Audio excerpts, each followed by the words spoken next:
যেই নীতি আদর্শ কালজয়ী, বিজাতি বলেন, অন্য ধর্মাবলম্বী বলেন, এক কথায় আমার সম্মানিত মা বোনদের কথাই বলেন, ব্যবসায়ী ভাইদের কথা বলেন, আমার শ্রমজীবী বাজানদের কথা বলেন, সর্বশ্রেণীর ব্যাপারে একমাত্র সাম্য, মানবিক মর্যাদা, ন্যায় বিচার প্রতিষ্ঠা, এই নীতি আদর্শ নিশ্চিত করেছে, তার নাম হলো ইসলাম। আমি অত ব্যাখ্যায় যাব না, তবে দুনিয়াতে শান্তি, আখেরাতে মুক্তির লক্ষ্যে আল্লাহ রাব্বুল আলামিন সৃষ্টিকর্তা যে নীতি আদর্শ আমাদের জন্য দিয়েছেন, এর বাহিরে যদি কেউ শান্তি তালাশ করে কোনোদিন পায় নাই, কোনোদিন পাবে না।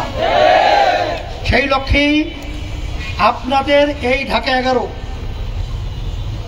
আমাদের ইসলামী আন্দোলন বাংলাদেশের কেন্দ্রীয় যুগ্ম মহাসচিব হযরত মাওলানা মাসুদুর রহমান হযরত বাড়ি মাসউদ, সে আপনাদের সামনে একটু আগে আলোচনা রাখছিলেন। আমি তাকে হাত পাখা প্রতীক, যেটা শান্তির প্রতীক, আল্লাহ আমাদেরকে দান করেছেন। কারণ অন্য অন্য মার্কার মাধ্যমে দেশে অশান্তির আগুন ধাউ ধাউ করে জ্বালিয়েছে।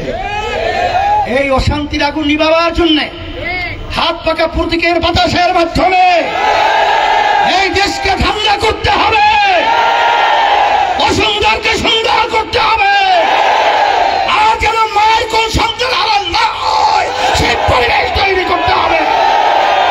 সেই জন্যই এই হাত পাকা প্রতীক আপনাদের সামনে, তার হাতে উঠিয়ে দিয়ে আমি আপনাদের সামনে আমানত হিসাবে রেখে গেলাম। আল্লাহ রাব্বুল আলামিন তাকে ইসলামের জন্য, দেশের জন্য, মানবতার কল্যাণের জন্য আল্লাহ তাকে কবুল করে নেন। ইসলামের পক্ষে এমপি হিসেবে আল্লাহ বিজয় দান করুক এবং আপনারা সবাই ভালো থাকেন, দুনিয়া বা আখিরাতে আল্লাহ রাব্বুল আলামিন কল্যাণের ব্যবস্থা করে দেয়, এই আশাবাদ ব্যক্ত করে আমি আলোচনা শেষ করছি। রব্বানা আতিনা ফিদ দুনিয়া হাসানা ওয়া ফিল আখিরাতি হাসানা ওয়া কিনা আযাবান নার বিরহমাতিকা ইয়া আরহামার রাহিমিন।